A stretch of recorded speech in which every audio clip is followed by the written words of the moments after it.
Kwaziwai vateereri, tinomuchingamidzai kuchirongwa The Second Coming of Christ chamunopiwa naPastor Gift Rhodzi vekuNorth Zimbabwe Conference the Seventh Day Adventist Church pamwe chete naPastor Caston Betera vekuEast Zimbabwe Conference of the Seventh Day Adventist Church. Mustudio nhasi tina Shailet Chakabveyo ari kutiisira musign language. Mufundisi kwazisai vateereri. Vateereri tokuchingamidzai kuchirongwa. Tinoda kutenda. Uri kuredio yatinayo nhasi ine musoro wenyaya unoti munhu angaitei kuti aponeswe. Okay.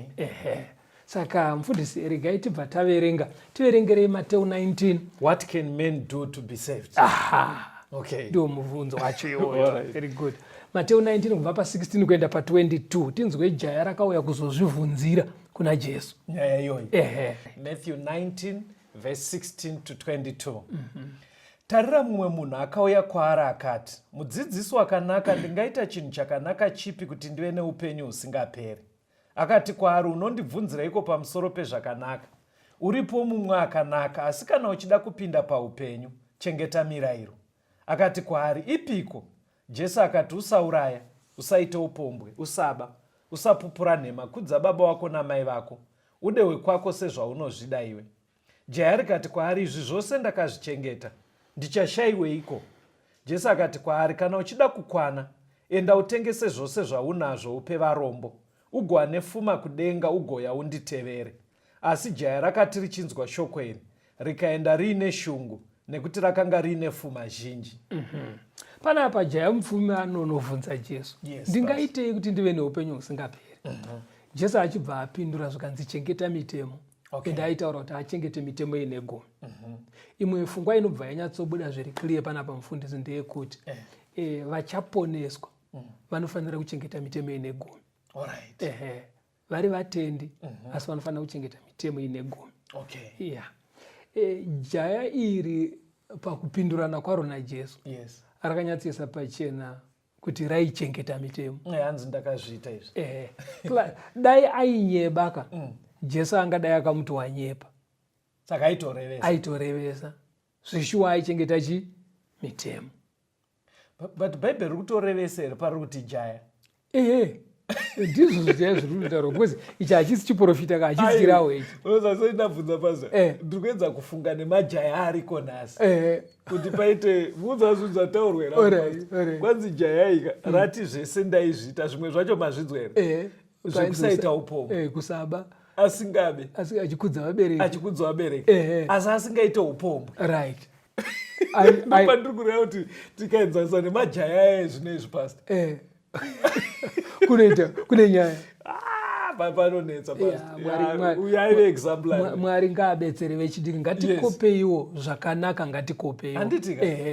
Jaya iri raishingaira. Because kuzera rechidiki munhu ari muyuthika kunoita kunge zvinonzi kunotenderwa kuti umboita zvivi zvese. Wozoti papaya wodzikama. Ndokuputa mbanje, kusateerera vabereki, kungopfeka chero, upombwe, kuba. Amino zvazvinoita famba yenyu pastor. Saka Jesu jaya iri manje ndobva razonzi kuti rikwane. Raifanira kutengesa zvese ufumi hwaro. Ropa varombo. saka paakaudzwa izvozvo manje hanzi akabva atsamwa ndobva aenda. Chii chakaita kuti atsamwe? Chakaita kuti atsamwe, kana mukanyatsopinda mukati menyaya iyi, mukomana uyu anga asina rudo pamwoyo pake rwekuda Mwari nekuda vanhu. Ndo zvakamutsamwisa. Saka uko kwese uko kauko maaction ake anga ari correct, asi moyo wanga action was right. Maaction ake anga ari right, but moyo wanga usiri correct pamberi paMwari. Saka Jesu manje akananga pane dambudziko, because mukomana uyu aive selfish, aiva azere nechindini, aida zvinhu kukunda vanhu. Handiti wazviona? Saka asingaita hake upombwe hwake, vabereka achikudza, but aida zvinhu. But Jesu akanyatsoona kuti nemoyo wako uyu hakuna vanhu vane nzvimbo kudenga vakadai so. Handiti wazviona? Saka ndobva angonoti pane nyaya chaipo ndobva abhowekana. Unoziva kuti dai ari mumwe kudhibheta sevafana vemazuva ano vasina matyiro, angadai akabvunza, imboverenga Makoronike echipiri 20. Makoronike echipiri 20 vhesi ya7. Angadai akabvunza tanga waverenga vhesi ndikokudza mubvunzo waakabvunza. 2 Chronicles 20 verse 7. Imi Mwari wedu hamuna kudzinga here vaigara panyika ino pamberi pevanhu venyu vaIsraeri, mukaipa vana vaAbhurahama shamwari yenyu nekusingaperi? Angadai akabvunza kuti kuinga Abhurahama wana akaramba ari shamwari yenyu, asina kutengesa zvinhu zvake.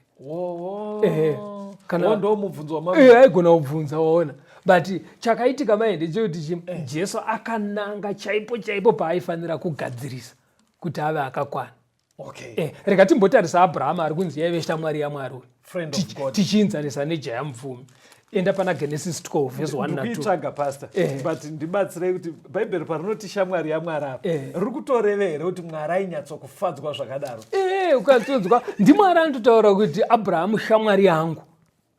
Andoswa saka vaitove neushamwari zveshuwa. Genesis 12 verse 1 na 2 ubva waibatanidza navaHebheru 11 verse ya8 kuenda pa10 naHebrews 11. Alright. Zvino Jehovha wakati kuna Abhurahama, ibva panyika yako nekuhama dzako nekuimba yababa wako uende kunyika yandichakuratidza iyo. Ndichakuita rudzi rukuru, ndichakuropafadza, ndichakudza zita rako, iwe uropafadze vamwe. Then Hebrews 11 verse 8 to 10. Nekutenda Abhurahama akati adanwa, akateerera akabuda, akaenda kunzvimbo yaakanzi achaipiwa ive nhaka yake. Akabuda akaenda asingazive kwaanoenda. Nekutenda wakandogara semutorwa munyika yechipikirwa. Sepanyika yevamwe akagara mumatende naIsaka naJakove, vadyi venhaka yechipikirwa chimwe chete pamwe chete naye. Nekuti wakanga achitarira guta rine nheyo, Mwari ari mhizha nemuvaki waro. Unoona Abhurahama anzi naMwari ibva tama. Akatama zveshuwa akasiya mapurazi enhaka. Handiti wazviona? Anzi kuenda kunogara mumatende. Nekuti mupfungwa make makazara guta rinouya rokudenga. Ndoriri kunzi rakavaumbwa naMwari. Come again. Tiri kuti mupfungwa maAbhurahama aifungisisa pamusoro penyika inouya ichapindwa nevachaponeswa. Ndo yanga yakazadza mirangariro yake, zvekuti hazvina kumuremera kusiya paakanzi asiye naMwari. Akasumuka. But pastor, pane panzi neBhaibheri aitarira guta rine nheyo uye muvaki waro ari Mwari. He looked for a city with foundation, whose builder is God. Saka pari kuti yapo pastor, pari kutoreva inyika yokudenga. Hakusi kunenge kushora here dzimba dzatiri kuvaka nhasi?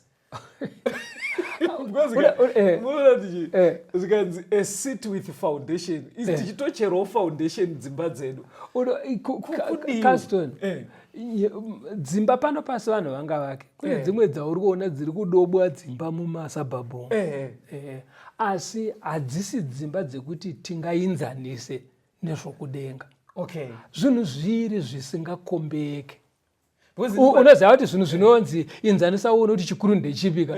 Haungati kuvanhu inzanisa svosve nenzou uone kuti chikuru ndechipi. Hazviinzanisike zvinhu zvakadaro. Handitozvo. Bwezi panachinzwisa zvikuenderana nezvamataura. Ndachiona kuti hakusi kushora asi. But kunenge kungoratidza kuti vakomana tingabate hedu panyika ka. Asi kuti tinyatsoti zvine hwaro zvinizvi. Aiwa zvine hwaro chaizvo ndezvekudenga. Ndosaka Paul anobva ati hazvina kumboonekwa zvakagadzirwa vana vaMwari. Hazvipindi mupfungwa dzemunhu. Hazvigonekwa. Ukafunga musoro unoputika because kakuriro kazvakaita hazviinzanisike zvachose. Saka vana Abrahama manje vaigara pfungwa dzavo manje dzakanangisa ikoko. Ndosaka vaiti Mwari akangotaura votojamba voita. But pane zvandoda kuti zvibude pana Abrahama. Pana Genesis 12 ipapo verenga vhesi ya5 nevhesi ya16. Genesis 12 vhesi ya5. Abrahama akatora Sarai mukadzi wake naRoti mwanakomana womunin'ina wake nepfuma yavo yose yavakanga vaunganidza nevana vavakanga vabereka paHarani vakabuda kuenda kunyika yeKenani vakandosvika kunyika yeKenani. Akaitira Abrahamu zvakanaka nekuda kwake. Waiva namakwai nemombe nemakono embongoro nevaranda nevarandakadzi nemakadzi embongoro nemakamera. Now Abraham panapa anonzi simuka. Osimuka. Ubva atora iye anga asina mwana. Asi anga aine mwana womunin'ina wake waigara naye Loti. Ndobva vamutora hanzi nevaranda vake. Asi hanzi akabuda nepfuma yake. Wanzwa ichitaurwa. Hanzi paive nemadhongi nemangamera zvese vakabva nemakwai. Ndobva vaenda. Enda pachapter 13 yaGenesis. Pane imwe pfungwa yandoda kuti ibude verse 2 neverse 4 kusvika pa7. Genesis 13 verse 2. Abrahamu akanga akafuma kwazvo, mombe nesivheri nendarama. Kunzvimbo yeatari yakanga aitapo pakutanga, Abrahamu akanamata zita raJehovha ipapo.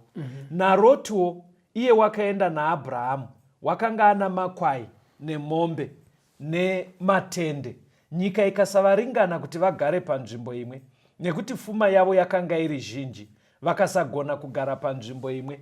Vafudzi vezvipfuyo zvaAbhurahamu navafudzi vezvipfuyo zvaLoti vakaita nharo. VaKenani nevaPerezi vekenge vagere panyika iyo. Abrahama ari kunzi akanga akapfuma, kwete zvemombe chete nehwai. Anga akapfuma. Aine sirivha hanzi negold. Handitozvona. Saka anzi pavakaenda uko akanga arera Loti kayanga iri nherera, akasiyiwa nomunun'una wake. Achibva and Abraham karerero kake kakasiyana nevamwe. Vamwe akatora nherera yasiyiwa nebradha ndiye anenge kana aine chigayo ndiye anonogayisa kuchigayo. Handitozvona. Vana vake vachienda kuchikoro. Kana aine mombe ndiye anenge achingeta achidzi mombe ndedzako idzi. Handitozvona. Achidzichengeta asi vana vake vachienda kuchikoro. Abraham haana kudaro manje. Akatora Loti nherera akamurera akamudimburirawo pafuma yake. Kusvikira Loti apfuma zvekutokwikwidzana nababa mukuru. Zvekutoti varanda vaRotika vaitoitawo nharo nevaranda vaitoziva kuti isitiri wekwaLoti ava ndevekwaAbhurahamu, votorwira ufuro. But nguva iyi hakusi kwekuti munhu waitwa neranchi yese here paisakwana sei pastor? Because nguva iyi ndofunga unenge anoona sei munyika matiri muno, ndofunga unenge wapiwa the whole district. Right. Zvino ronza harisi kukwana vari ndo zviri kuratidza kuti kwakusirungonzi ndi mombe dzangu aiwa dzaya dzakawanda. Handitozvona. Saka asi dzakawanda kudaro manje Abrahama haana unzi naMwari tengesa uende kwandinoda kuti uende. Jaya mupfumira anzi tengesa upe varombo. Ndo pane nyaya yedu. Kuti Mwari kana achidedza vanhu havarayire zvakafanana. Anorayira zvakasiyana zvichienderana nezvaarikuverenga pamunhu. Ndakunzwa vateereri, manzwisiro andiri kuita mufundisi pavari kutipa chirongwa ichi. Vari kuedza kureva kuti dai kuri kwekuti tine mukana nhasi Mwari arapo, womubvunza kuti nhai Mwari, inini ndingaitei kuti ndiponeswe? pastor vari kuedza kureva kuti kune vamwe vedu unogona kutonzitengesa Honda Fit yauinayo. Mwari anenge averenga kakubatikana kauri kuita neHonda Fit iyoyo. Ndizvozvo umwe anogona kutonzitengesa foni kuti uende kudenga. Because umwe kafiti kako kanomuvhiringa akamuka panapa anokumhanya kumarondera kugirlfriend. Nekafiti kake.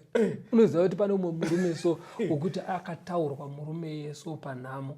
Wakanyatsoona kuti kune vamwe vanhu so but jekesai kuateerera kuti hatisi kuti mota yeHonda Fit yakaipa. Nyaya haisi paHonda. Muwangoti tamuenzaniso. Pane umwe muchinda aive neka 120 waye. Kutotumanisa kaive necarrier. Unoziva akarumbidzirwa kakaitwa murume yemunharaunda make nguva iyoyo. Because kwaifiwa aienda kuchipatara kunotakura kofini pakakeri yake 121. Ndokaziva kakakeri yakachana because kofini inenge yautopfuurira so unoziva akachemwa so kunze hamenoti munomu tichavigwa nani. Unoziva kuti aripo munhu wekuti akanotakura chitunhu anochaja mombe. Iye aitakura mahara vanhu vemunharaunda make. Asi umwe akangoita kamota akuita zvemagirlfriend hutsotsi. Mota yake inoshandiswa kuba nekubira vanhu. Saka Mwari manje kana akutaura vanhu tu ava uye anomusiya aine ka 120. Zviri kubuda kuti Mwari kuponeswa kwatichaita vateereri pamwe pacho parida attention hazvifanane nemunhu nemunhu. Nekuti Mwari anoverenga patiri kubatikana, anoona exactly parida adjustment neparida kubatsirwa. Jaya mupfumi ranzenda unotengesa. Shuwa zvabva zvaratidza kuti aibatikana nepfuma. Abraham paadedzwa haana kumbonzitengesa silver negold rako nemakwai ako. Auya ainazvo. Ende zvikutoratidza kuti aisabatikana nazvo, honai apungurirawo zvimwe kuna Lot. Fambai pastor. Ndoda kuti tiverenge tigonzwa kambo. Ingosiya waverenga Genesis 14 kubva pavhesi 14 kuenda pa24. Kungoverenga bedzi. Inyaya yaAbraham. Inyaya yaAbraham. Kungoverenga bedzi tobva tanzwa kambo. Teererai vateereri.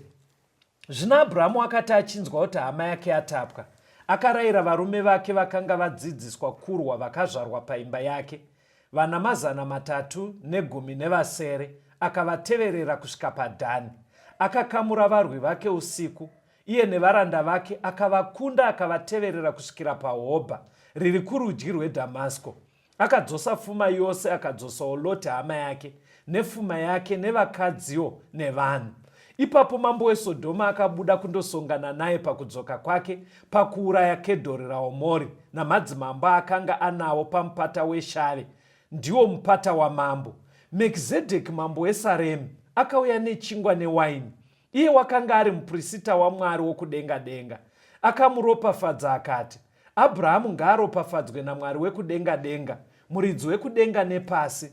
Mwari wekudenga denga ngaakudzwe, wakapa vavengi venyu mumaoko enyu, akamupa chegumi chezvose. Zvino mambo weSodhoma akati kuna Abrahamu, ndipe vanhu iwe utore hako pfuma. Abrahamu akati kuna mambo weSodhoma, ndakasimudzira ruoko rwangu kuna Jehovha Mwari wekudenga denga, muridzi wekudenga nepasi, kuti handingatore ruchinda kana rukanda rweshangu kana chimwe chezvinhu zvenyu, kuti murege kuzoti ndini ndakafumisa Abrahamu. Ina handida hangu, asi zvakadyiwa nemajaya chete nemugove wevanhu vakaenda neni, vana Aneri naEshkori naMamura, ngavatore migove yavo. Alright, regai timbonzwa kambo tigoya tosumudzira ipapa vateereri. Okay.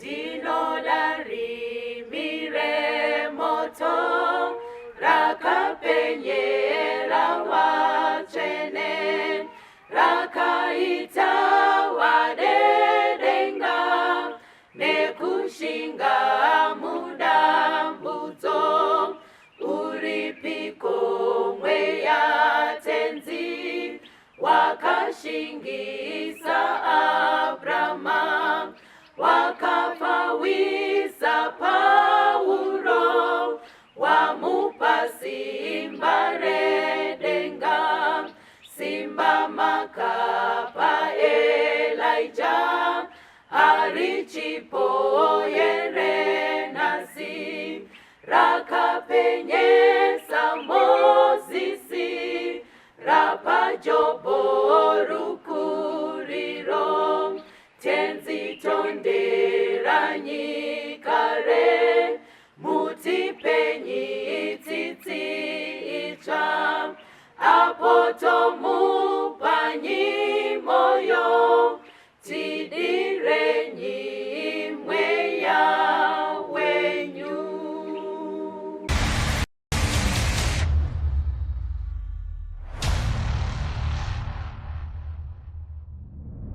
Tinomuchingamidzai vateereri tichienderera mberi nehurukuro yedu. Munhu angaitei kuti aponeswe? Tanzwa Jaya Mupfumi achinzi ndaunotengesa zvese kuti ukwane. But isiri kutarisa Abraham yaive shamwari yaMwari. Haana unzitengesa.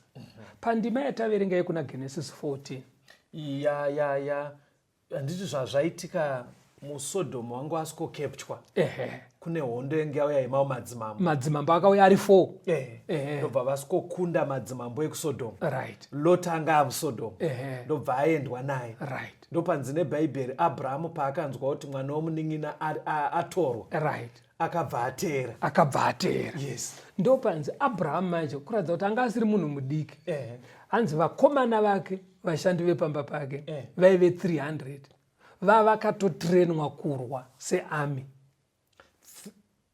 300 vashandi. Varanda vake vakatotrenwa searmy. Vaitowo nemhuri dzavo, asi avava vari army ndo vaakabuda navo kunoteera madzimambo 4. Munoziva kuti mukutaura kwanhasi anenge achinzi Abrahamu airema. Abrahamu airema. Kuratidza kuti munhu mukuru. Ndikuedza kufunga kuti zvibatike newafanha yezvinezvi, because ukaona uine varanda pastor. Even imi muatereri vamwe venyu mune maplots nemafarms. Uine mafarms, vamwe unenge uine chikoro futi, uine creche nemamwe mabusiness. But kutaura chokwadi ukaona paakubuda vashandi vaunongoisa parutivi 300. Vongomirira defense yako yato army. Havasi vekugadhena, havasi vekukohwa, havazi maticha, havasi vekupreschool nemamwe mabusiness, havazi madriver. Kutaura chokwadi unenge wamunhu mukuru. Anonzi wokurema. Tumazwitwa kweo. Alright, Abraham manje panapa. Aenda anokunda madzimambo aya. Yes. Right. Anga akapfuma zvakadaro. Akapfuma zvakadaro. Hanzi vachidzoka.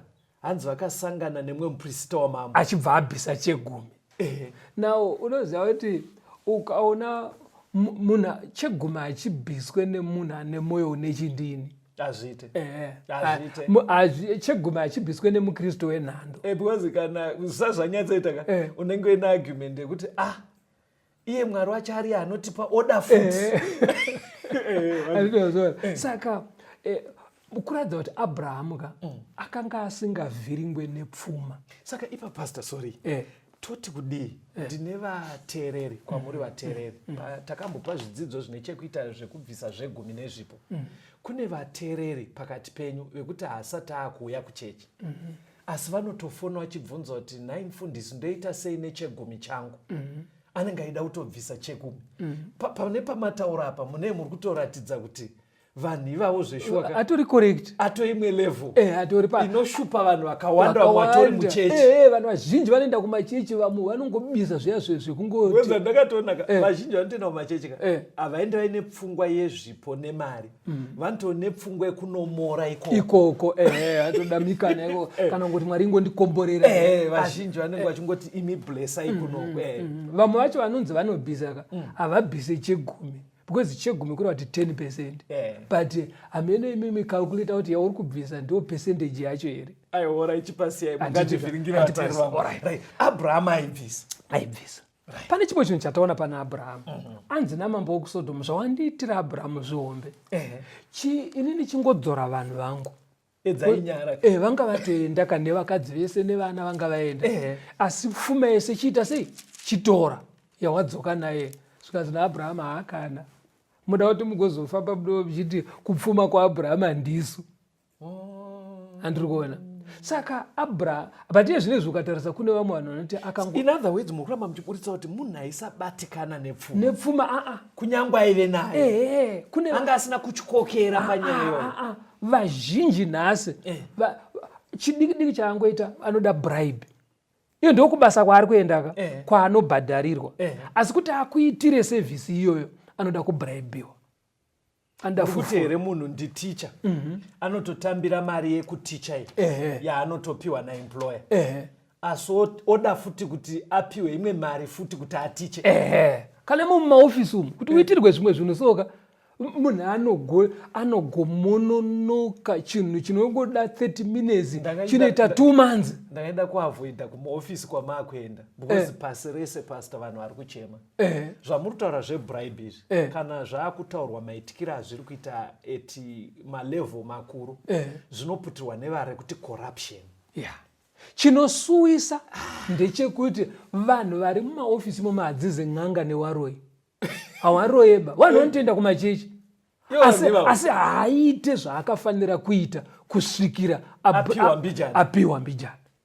Ende unotonzwa vafanira vachikutaura futi kuti pakuti itobuda mukuru munongoziva zviriko mazuva andivazvovana vana Abrahama vaisafamba nezvemazuva kune vanonyepera ezvinezvi kuti ari anoita unzwa iti ora ndichambokutraira but ungoti manje muofisi macho mune muchinda munyowana arimo saka apa ndombotraya ndongoona kuti zviri sei but iwe ingofanira kugadziriro something in case anogona kuzotaura ndo zvauraya nyika manje izvozvo handiti wazvona. Zvino Abrahama akaramba angati ingobhadhara vakomana vandaenda navava nezvakadyiwa kuhondo. Saka pastor mirai kana ndiri kufollowa tiri kuti ungaita sei kuti uponese right. Saka muri kurehera kuti type yakaita saAbraham hapana need yekuti anzi naMwari iwo kuti uponeswe bvisa chegumi. Saka kurahera kuti vamwe vanhu Mwari akavatarira tomboti munhu awana mukana woenda pamberi paMwari oti koinini mambo ndauya ndingaitewo ndiponeswe ndinobvisa kuti anogona kutonzi ndinobvisa chegumi ationi ko ndopane dambudziko rake. Kana anzi iwo regera zvemabribe unozvati kune vamwe vafanira kuti ari kuona munhu akaremerwa zveshuwa ndikuchovheka mukuru munhu akaremerwa zveshuwa but mundipawo kadhora mundipawo yedrink andivazvona anotanga akumbira mbasera asati ambobatsira munhu chero imwe chemberi iri kuremerwa iri kunetseka. Saka unoti Mwari angablesse sei nyika pakadaro handiti wazvona. Saka munhu angaitei kuti aponeswe ndo patiri ipapo ende anza muri kuti haifanani right. Enda pana Genesis 18 unzi kuverenge verse 1 kuenda pa8. Genesis 18 verse 1 to 8 zvino wakazviratidza kwaari pamiti yomuouki yeMamura agere pamukova wetende masikati zuva richipisa. Akasimudza meso ake akatarira akaona varume vatatu vamire vakatarisana naye. Wakati achivaona akabva pamukova wetende akamhanya kundosongana navo akakotamira pasi akati, Ishe wangu, kana ndawana nyasha kwamuri, musapfuure henyu pamuranda wenyu.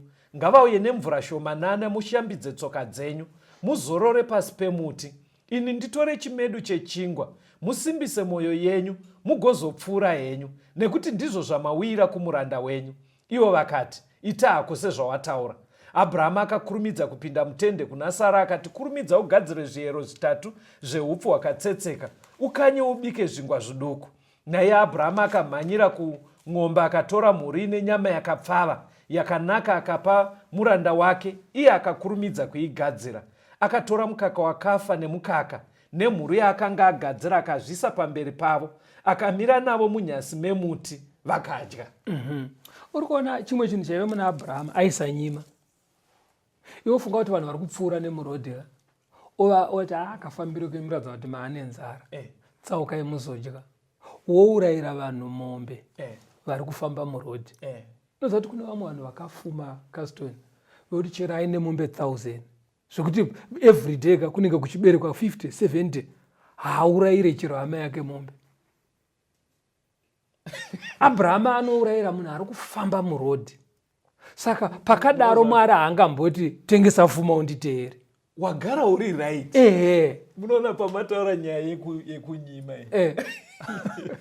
handigona kuzozvitaura ndiri mustudio wakanyimwa. aiwa painotaurwa nyaya yese ika inoramba ichitenderwa panyaya yaAbhurahamu zvaakaita izvi ende vanenge vachitati madhibheti mumaraini ka vanopedzisira vakukonkluda kuti zvakaitwa naAbhurahamu ndo zviri varume vakawanda vakadzi vanonyima uzopfungwa kuti havabikire vanhu zvekuti handi zvaso chimiro chacho but ndofunga iri kutodzoka even kunana mai mudzimba chaivo kuti unoona achitandara nemunhu agotandara nemunhu zvekuti baba wakazosvika achiti mabikirwa here sadza unozoona baba wanotorwa pasaidi onzi mama muchibvunza kuti wabikirwa sadza mufanira ndingagare nevanhu vasina kudya apo vanenge vasina kutodya zvichwa munhu muchirira nenzara vana mai vazhinji eri yekunyima havadi kutsurwa havadi but pfungwa yandabata apa Abraham zveshwaka kuarea uko hapana paangadzitengesa mombe dzako because mombe dzacho aparoti nazvonaka paada kupiwa mari namambo aramba chegumi abvisa muenzi waari kupfuura waasingazive amuurayira mombe isi tichitonetseka nehuku chaiyo kunyima hanzvadzi yemurume waunoziya kuti handitete mevavo ongouya haumuurayire huku chaiyo zvinouya akauraya mombe kuurayira ko unopaita sei kuti vari kuri kupisa ukufanira kuvapa dringi but dringi riripo nderevana vechikoro mabva maseka katifambeiaatimuone tumarizini tine vanhu tunoita kuti vanyime vanhu anoona sekuinobva yashota mangosarari vanhu vechikoro saka orai ngatifambejob 1 verse 1 to 3 wobva waverenga ne42 yajob verse 10 ne42 yajob verse ya 10 verse ya 10 job chapter 1 verse 1 to 3 nechapter 42 verse 10 kwakanga kuine munhu panyika yeuzi wainzi job munhu uyu wakanga akakwana akarurama waitya Mwari achinzvenga zvakaipa iye wakaberekerwa vanakomana vanomwe nevakunda vatatu uye pfuma yake yakasvika makwai ane zviuru zvinomwe namakamera ane zviuru zvitatu nemombe dzakaringana majoko ane mazana mashanu namakadzi embongoro ana mazana mashanu nevanhu vazhinji paimba yake naizvozvo munhu uyu wakanga ari mukuru pakati pevana vamabvazuva job 42 verse 10 jehovha akashandura kutapwa kwajobho nguva yaakanyengeterera shamwari dzake jehovha akapa jobho zvaakanga anazvo pakutanga kaviri urikuona jobho ka akanga akapfuma jobho panyika yeuzi was the richest munaunzwa zvandaverenga vateereri manzwa here hanzi aive ne7,000 sheep 3,000 camels right zvikanzi mombe dzaairima nadzo dzaibopwa pamajoki 500 kureva kuti madhonza aya 1,000 zvikanzi aive nemakadzi embongora 500 saka urikuona kana zvichinzima zvinone aiwa hazvinetsi vamwe vanotaura vanoti makamera ka ndo yanga iri transport ka ndozvekuwaisa luggage sekuti toti marori mazuva magonyeti onzi 3,000 magonyeti 3,000 madhongi ndo ekusunga pazvikochikari ka zvino kana uine 500 ekubereka bedzi kuradza kuti tumota tudiku handitozvaona saka vanga vasiri vanhu vekutamba hanzi nevaranda nevanhu hopo munhu iye chakonzero ndeye Mwari akazomudzorera zvapetwa kairi kureva kuti akapedzera ane makamera 6,000 dzekubopa dzakapedzisa dzaa 2,000 ship dzakapedzisa dzaa 14 magonyeti macamels akapedzisira 6,000 right chakaita kuti Mwari amudzosere manje chiri kutaurwa panapa hanzi akadaro aitya Mwari achinzvenga zvakaipa unoziva kuti vamwe akangopfuma bedzi uipe hwese unoungana paari haachabve kumamai ekumaraini but vana jobho manje saka Mwari hagoni kuti kuna jobho tengesa izvo nditevere because hari correct ainazvo ende maona kuti pazvakamboparira payakatoti Jehovha unopa Jehovha ato kurodza kuti hana umbobata saka pamunhu akaita sajobho kwekuti aenda kuna Mwari oti ndingaitei kuti ndiponeswe definitely haangambonzitengesa because kuri right hakanganiswe nepfuma yacho right regera tinoona umwe muenzaniso enda pana John 3 verse 1 to 5 John 3 munhu angaitei kuti aponeswe kwaivapo mumwe muFarisi wainzi Nikodhima mukuru wevajudha iye akauya kwaari usiku akati rabhi tinoziva kuti muri mudzidzisi akabva kuna Mwari nekuti hakuna munhu anogona kuita zviratidzo izvozvo zvamunoita kana Mwari asinaye. Jesu akapindura akati kwaari, zviro kwazvo ndinoti kwauri, kana munhu asingaberekwe kutsva haangaone ushe hwaMwari. Nikodhima akati kwaari, munhu angagoberekwa sei kwava mukuru? Angapindezve mudumbu ramai vake rwechipiri akaberekwa here? Jesu akapindura akati, zviro kwazvo ndinoti kwauri, kana munhu asingaberekwe nemvura nemweya haangagone kupinda muushe hwaMwari. Right. Nikodhimasi anga ari mukuru wechechi. Yes. Pamusoro pazvo munhu airemekedzwa munharaunda. Yes. Saka haana kuda kuenda zviya zvekunogara pasuva pari kugara vanhu akaita kuenda vachiverevedzawo kuna Jesu. But Jesu haana kumbozvikotenderera, akangonanga pane nyaya. Shamwari, chero uri mukuru hako kuchechi, kudenga hauende kana usina kutoberekwa pazvo. Ambabla kuita sekunge kuda kungwarandewa, kuda kuita sekunge ndodzokera here mudumbu, zikazi aiwa totaura kunoberekwa mudumbu remvura. Kurevei pasi? Aireva zvekubhabhatidzwa. Kana usina kubhabhatidzwa chero uri wechechi hapana kuponeswa. Saka kune vamwe vanhu mirai mukumanya imimi. Mukurehera kuti kune munhu angatoita zvechechi asi asina kubhabhatidzwa. Verenga vaRoma. Verenga vaRoma ndiko pane pfungwa yangu anenge achiti ari kuita sei? Verenga pana vaRoma 6 vhesi ya 3 kuenda pa6. Alright. Kwamuzive here kuti isu takabhabhatidzwa muna Kristu Jesu, takabhabhatidzwa murufu rwake. Naizvozvo pakubhabhatidzwa takavigwa pamwe chete naye murufu, kuti saiye Kristu akamutswa kuvakafa nekubwinya kwaBaba, saizvozvo nesuwo tifambe muupenyu hutsva. Nekuti kana tikava vamwe naye pakufanana naye parufu rwake, tichadarowo pakumuka kwake, tichiziva izvi, kuti munhu wedu wekare wakaroyerwa pamuchinjiko pamwe chete naye, kuti muviri wezvivi ushayiwe simba, tirege kuzova varanda vezvivi. Paul ari kuti pakubhabhatidzwa zviri kuitika ndezvizvizvi. Yes. Panoitika shanduko mumunhu kuti ine handichade kurarama upenyu hwekutadzira Mwari. Yes. Saka kana wadaro zvinonzi munhu anga achigara mauri achitadzira Mwari afa. Ndizvozvo. Saka munhu afa uyo anochitorwa oendwa naye kunovigwa sezvinongoita munhu akafa. Asi ari kunovigwa muguva remvura. Okay. Saka paunononyudzwa mumvura paya waperekedza munhu wekare afa mauri, anyudzwa avigwa. Asi kuna Nikodhimasi manje anobva anzi pauri mumvura momendi iyoyo yawakanyura iyoyo, mvura inobva yashanda semimba.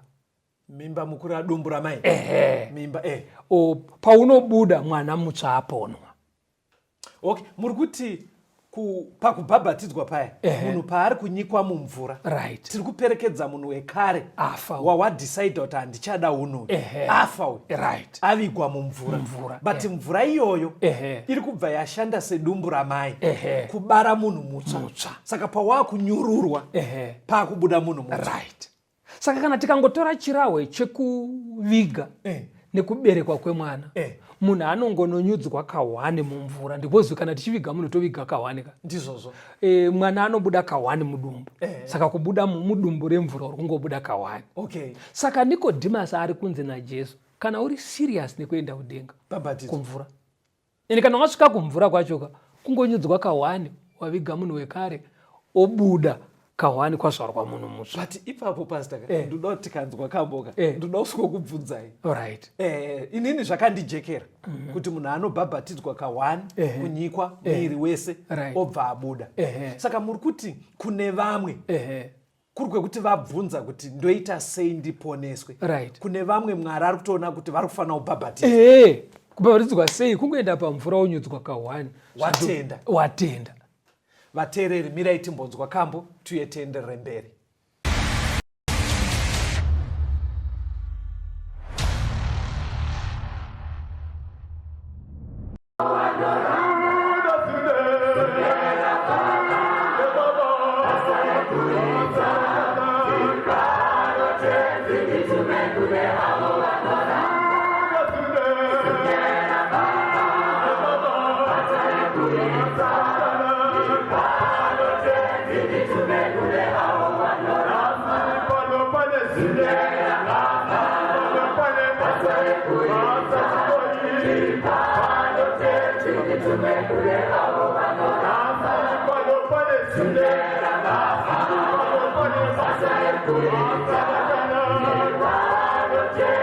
To make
Tinomuchingamidzai vateereri tichienderera mberi nehurukuro yedu. Munhu angaitei kuti aponeswe?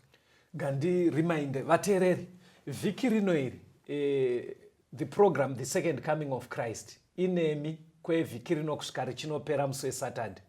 Manheru ega ega kutanga nenguva dza9:30 manheru kusvika 10:30 manheru panenge paine program paTV yeThe Second Coming of Christ. Paredio kutanga nguva dza9 manheru kusvikira nguva dza10 manheru. Radio Zimbabwe. Pandaida kubvunzai pastor, Bhaibheri riri clear kuti ndokubhabhatidzwa uku. Ende kuna vamwe vanhu kuti Mwari achivatarisai zvinhu izvi ari kuona kuti area yasara munhu iye arifanira kubhabhatidzwa. But kune vamwe kuti uchitaura navo anenge aiti ndakabhabhatidzwa, obva ati ndakabhabhatidzwa ndakanyikwa mvura ka7. Ende pakuedza kuda kudzidza naye anobva atomira achitaura kuti aiwa Namani akanyikwa mvura ka7. Vamwe vobva vati inga zvinonzi muvabhabhatidze muzita raBaba neremwanakomana neremweya mutsvene. Saka anobva ati katatu kaka. Muchidimbu mungangopindura sei? Namani haana kunzi enda unobhabhatidzwa. Yaive nzira yekuporeswa yaakarayirwa nemuprofita. Kuti maperembudzi apere. Yenge isiri baptism. Yenge isiri baptism. Right. Saka kunyange vamwe achiti chitema maperembudzi, asi kubhabhatidzwa kune clear instruction yakapiwa. Right. Then kana munhu achibhabhatidzwa pane munamato unoitwa wekuti muzita raBaba, remwanakomana namweya mutsvene. Hakusi kuti munhu anyudzwe naBaba, onyudzwa nemwanakomana, onyudzwa namweya. Because akafa akavigwa havasi Mwari Baba, haasi mweya mutsvene, asi ndiKristu. Ndosaka vaRoma ati tiri kunovigwa naJesu akafa. Munamato wokungoradzwa ndozviri Mwari. Kuti vatatu ava vanobvumirana pakuponeswa kwako. Ko ndikadai so tiri muno mustudio ezvinotomboti ndini mufundisi wenyu. Mauya handitika makawanda pamwe rwizi ruri kure hazvisi convenient kumboenda kana kune mvura yakawanda. Ndobva ndakuti gift rwodzi dzokororai mashure mangu. Gift rwodzi. Today I am a new creature. I am a new creature. Satan, you have nothing on me. You have nothing on me. I am born again. I am born again. I am a new creature. I am a new creature. I am baptized by the blood of Jesus. I am baptized by the blood of Jesus. Amen. Amen. Ndakubhabhatidza here. Aiwa, apo kungotaura shungu dziripo nekubatwa kwaitwa naMwari kuti nditende. Ropa raJesu Yesu rinoshanda tisingaoni, asi rubhabhatidzo idanho rinofanira kuzadziswa rekuenda pamvura. Verenga pana mabasa 2. Ndikupaverenga chandazvitaurira zandati muteedzera. Ndachiteedzera imi vafundisi. Ndimi munotidaro mobva matoti mabhabhatidza. Saka ndanyatsokukuitisai zvamunotiitisawo. Kana mufundisi akakanganisa hazviroti zvaacorrect. Asi maona ndakutaimiraika ndanyatsoita zvamunotiitisa chaizvo but zvichisiyana nebhaibheri. Chiverenga custody mabasa 2:37-38. Acts 2:37-38. Zvino vakati vachinzwa izvozvo vakabayiwa pamwoyo, vakati kuna Petro nekune vamwe vapostora, varume hama tichaiteiko?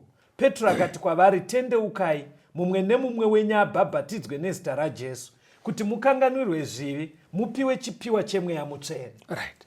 Vaparidzirwa apa vadzamirwa neshoko. Yes. Toita sei zvikanzi tendeukai? Kutendeuka kuzvimisira mukati mefungwa, mukati memwoyo. Kuti handichadi mararamiro aya anopesana naMwari. Ogashira Jesu samuponesi. Hanzi muchibva manobhabhatidzwa kuti muregererwe zvamakatadza kudhara. Yes. Andimapabataka.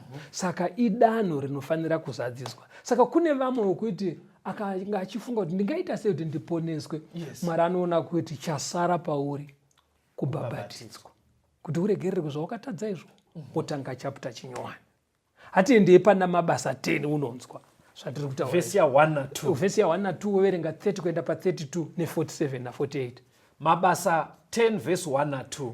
Zvino kwakanga kuine mumwe murume paKesaria wainzi Cornelio, mukuru wezana yehondo yainzi Itaria. Munhu wainamata newaitya Mwari, iye neveimba yake yose. Waipa vanhu zvipo zvizhinji nekunyengetera kuna Mwari misi yose. Vhesi 30. Cornelio akati, ava mazuva mana kusvikira nguva ino, ini ndakanga ndichinyengetera mumba mangu nenguva yepfumbamwe. Ipapo ndikaona murume amire pamberi pangu ane nguo dzinopenya. Akati, Cornelio, kunyengetera kwako kwanzikwa nezvipo zvako zvarangarirwa naMwari. Naizvozvo chitumira vanhu Jopa, udane Simoni unonzi Petro, unogara mumba maSimoni musuku wematehwe pagungwa. Vhesi 47 48. Kuno munhu here ungadzivise mvura kuti ava vapiwa mweya mutsvene sesu varege kubhabhatidzwa? Zvino akarayira kuti vabhabhatidzwe muzita raJesu Kristu.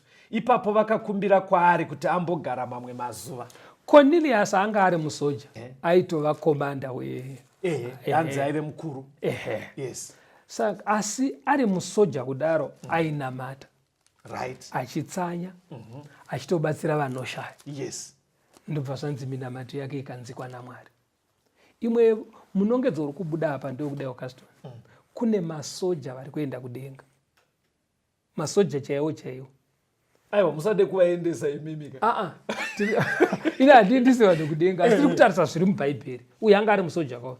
Saka aritoita pachena kuti hapana chinyowani kumasoja. Chingangosiyana zvombo zviri kushandiswa. Asi unozvatisenda daro pandati musavaendesi. Pfungwa yangu haisi yekuti havaende ba. But pfungwa yacho iri kuita unge muri kubva matoti ende pazaruka ende vachapinda vachimhanya, because muri kuita unge musiri kunyatsoziva mataurirwo anoitwa masoja ariko mazuva ano. Anoitaurwa kuti ini pandakakura handizive zvineti. Pandakakura ndakakura nichiudzwa kunzi masoja matrenerwo avanoita zvazvisina proof. Zvaingova zvekutaura. Hanzi havatenderwe kunwira doro pana vamwe vanhu. Anongonotenga doro rake onwira ari pamba. Ende vandaiona nguva iyoka ndo zvavaita, vainotenga doro rake obva avhura redhiyo yake, wairesi aripo, ari munhu anongori nekautsinye-tsinye, anogara akatsvukisa maziso achiputa mbanje. Muri kuona pikicha yacho. Saka imi manje muri kubva maita kunge zvinonzi zvisinei nechimiro ichi vari kungonzi uyai. Right. Zviri kubudiswa neBhaibheri, izvo kutaura zvekumaraini kwenyu, asi zviri kubudiswa neBhaibheri. Hakuna basa rinotadzisa munhu kuenda kudenga. Kana iye achida. Kana iye achida. Nekuti Cornelius aida. Saka unogona kuita musoja anonamata, achitotsanya, achitobatsira vemumhuri. Mwana womukoma achimuendesa kuchikoro, mwana womuning'ina achibatsira vana tete, vana mai nini, achitobatsira nevamwe vemunharaunda. Achibatsira varombo. Saka zvinogona kuitika pamasoja, ndo zvatiri kutaura. Kana paine masoja akateera, ndisu tinovaona neziso risiri. Asi Mwari kana akatarisa masoja, musoja akangotenda, akaita sezvizvi zvakaitwa naCornelius, unoziva kuti akabva anzi chienda munodedza mufundisi Peter. Iye munamato wako wanzwika. Ari kutonzikwa naMwari. Aritonzikwa naMwari. Asi anzoenda unodedza mufundisi Peter. Vakuraire kuti unofanira kuita sei. Saka zvinoda kuti urayirwe kuti woita sei pamusoro pezvauri kuita. Next stage. Saka hanzi Peter akuparidza, mweya mutsvene akaburuka pana ana Cornelius. Hanzi vakataura nendimi. Mweya mutsvene akazviita mavune, because vana Peter vacho vakanga vatumwa vaitarisa vana Cornelius vari vahedheni. Aive muGentile. Saka nevamwe vakanga vavetimu raPeter vaifanira kuti vadzidziswe kuti chero vahedheni vanodiwa kudenga. Ndosaka mweya wakaita kuti vana Cornelius vataure ndimi. Kwete zvekuti bharabhara zviri kuitwa mazuva anaya. Ndimi chaidzo dzekutotaura malangweji anotonzwika. Ende mataura zvakanaka. Bhaibheri hariti kutaura nendimi. Rinoti kutaura ndimi. Right. Kureva malanguages. But musati maenda kure, maybe waterere. Kune vamwe because mubvunzo inogara ichiuya yendimi. Imi michiregei kubva mati chidzidzo chiri kuitwa chakanaka ichi. Mubva matoti ipapapo pandimi. Vapanzwa kapandimi. Aiwa chidzidzo hachisi chendimi nhasi. Pastor ndoda kuti mufambe nezvakanaka nechidzidzo chenyu, but kuri kwekuti dai tatukitsa chidzidzo chendimi. Ndimi malanguages. Bhaibheri rinoti kutaura ndimi, hariti kutaura nendimi. Fambe henyu mufundisi. Saka vataura nendimi vakazonzi chibhabhatidzwa. Yes. Havana kuramba kubhabhatidzwa kuti tatotaura wani nendimi sezvamakaitai makabhabhatidzwa. Tataura ndimi. Saka Mwari anogona kunge ari kutopindura minamato yako achikubatira zvimwe zvaunonyatsona kuti Mwari vari kubata muupenyu hwako, but hazvikura kuti pasarira kwauri kubhabhatidzwa zviri correct nekudzosa chegumi nekuita zvimwe zvaanenge arayira. Saka haumire kuita zvinodiwa naMwari ndaune matestimony anokunda akastoni. Aiwa. Saka toda kuti tiende mberi. Saka asi tisati tabva panapa. Pfungwa hombe yatoda kutora pana Cornelius ndeyekuti hakuna basa rinokutadzisa. Tine mienzaniso mubhaibheri wemasoja akafadza Mwari nevamwe vekuprison semugadhi uya akatobhabhatidzwa usiku, hatichaiverengi hedu nekuda kwenguva iri kuna mabasa 16 akatobhabhatidzwa muchinda iye uya hanzi jeri ratsemuka akati ndoita sei, avhunduka, aingobvunzwa mubvunzo wechidzidzo ichi, ndoita sei, ndobva adzidzwa naye akabhabhatidzwa. because zvakaitika kumuchinda uya ndezvekuti ngirozi yakauya ikasheka ikavhura magedhi, asi vasungwa havana kutiza. Saka iye paakapepuka achibva kuopa achiona magedhi akavhurika akafunga kuti kwakutodourawawo, ndobva anzi aiwa tiri muno, ndobva anyasema zvaitwa naMwari izvo, ndobva abva atoda kunamata musiwo. Muupenyuka Mwari pane chimwe chinhu chaanoita so chinokuratidza kuti ndini Mwari. Yabva yandifungisa umwe muchinda. Muchinda uyu vakakurira muimba yekunamata, asi aenda kuhondo akanomira kunamata, ndobva atodzoka asingachaendi kuchechi. Saka anoti fundisi tadzoka pane kumwe kwavakaenda zvemusikanzwa kusingabvumirwa. Ndobva kwaenda mapurisa nemasoja kuya vanhu vari kudzingirwa vachibatwa. Saka iye anoti ndakamhanya pasta, pane umwe musoja akamutevera achimhanya, anzi kumhanya family yavo zveshuwa inomhanya, andakamhanya pasta because ndakamuti apa taakuita zvekumba kwedu manje zviri mutsinga dzedu, andakamusiya sekunge asiri kuda kunditeera. Saka ndatoenda zvangu ndatorelaxa ndati rega ndinotsvaga transport ndiende. Ndopandakaona kuti pane vazotora timu remapurisa embwa, dog section.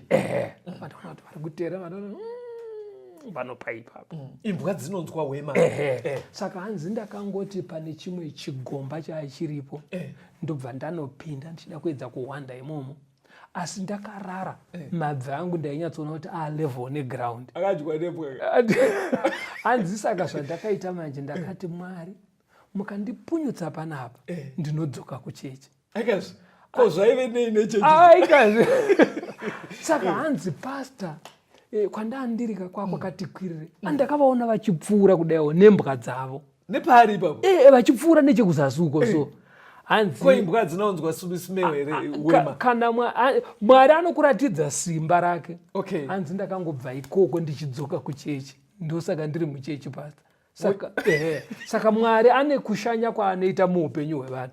Right, toda kuti tiende pamberi kacho. Enda pana John 1:38 kuenda pa40. John 1:38 to 40. Jesu akatendeuka akaona vachiteera, akati kwavari munotsvakeiko? Vakati kwaari Rabhi, ndokuti mudzidzisi kana zvichishandurwa. Munogarepiko? Akati kwavari uyai muone. Akaenda vakandoona kwaaigara, vakagara naye zuva iro. Yakanga iri nguva inenge yegumi. Mumwe weivava vaviri vakanga vanzwa Johani wakamutevera, waiva Andreas munin'ina waSimon Petro. Ndiva naAndrew naJohani ava. Yes. Anditozvaona. Vati munogara kupimi? Vakanzwa Jesu. Zvikanzi uyai muzoona. Chienda pana Luka 9 onzwe pa 57 na 58. Luke 9:57 na 58. Zvino akati vachifamba munzira, mumwe munhu akati kwaari, ndichakuteverai pose pamunoenda. Jesu akati kwaari, mungubwe dzine mwena neshiri dzekudenga dzine matendere, asi mwanakomana womunhu haana paangatsamidza musoro wake. Vana Andrew vati munogara kupi? Yes. Ndobva vanzi uyai muzoona.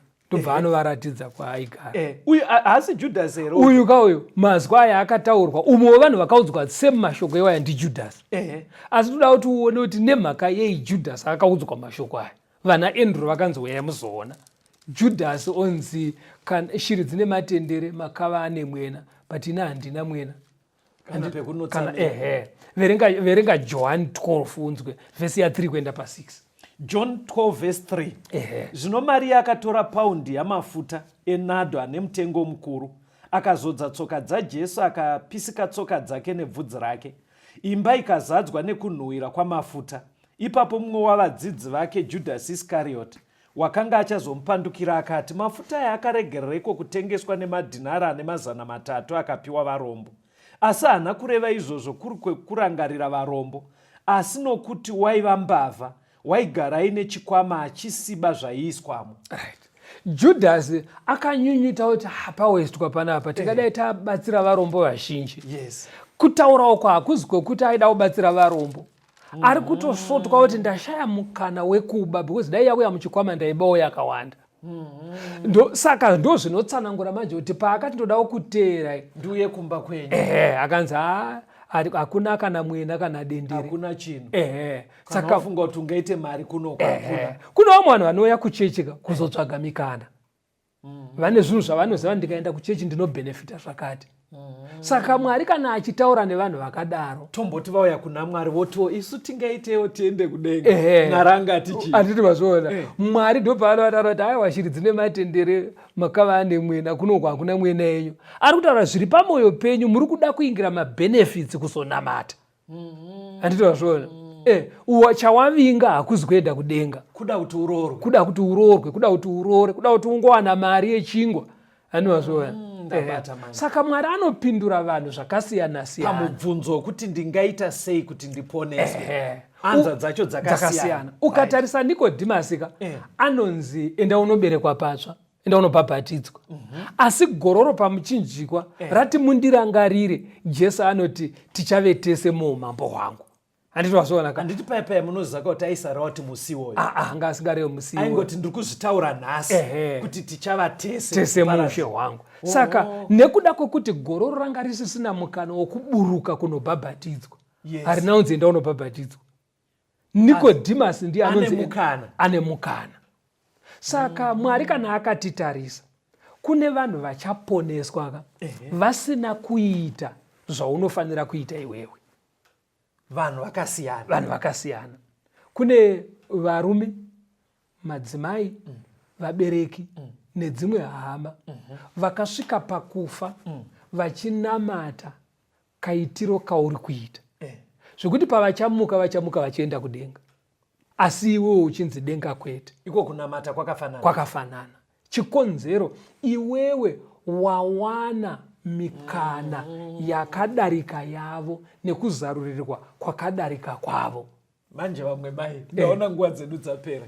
Ndambodzidza nawo pane imwe nguva. Vanyatsoona kuti chokwadi chaMwari chiri kufana kuvaisa pachitendero chimwe chisiri chavaive.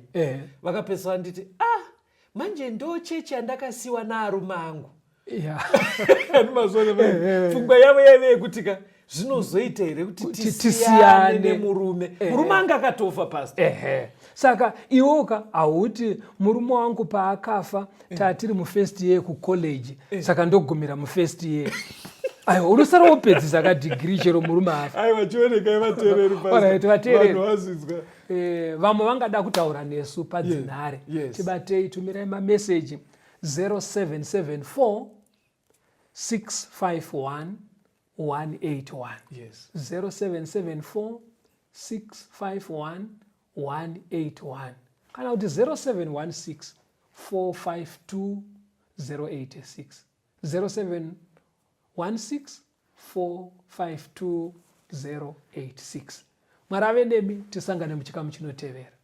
Tanzwa kunakisisa Jesu aponesa iro soko raura Jesu aponesa ziwisa nyika dzese kumiriro kwenyanza tenzi anotituma Jesu aponesa tumiranyi panyanza Jesu aponesa udzanyi vanyangadzi Jesu aponesa imbanyiwo zvitsuwa kana vari panyanza pasiri chazorinzwa Jesu aponesa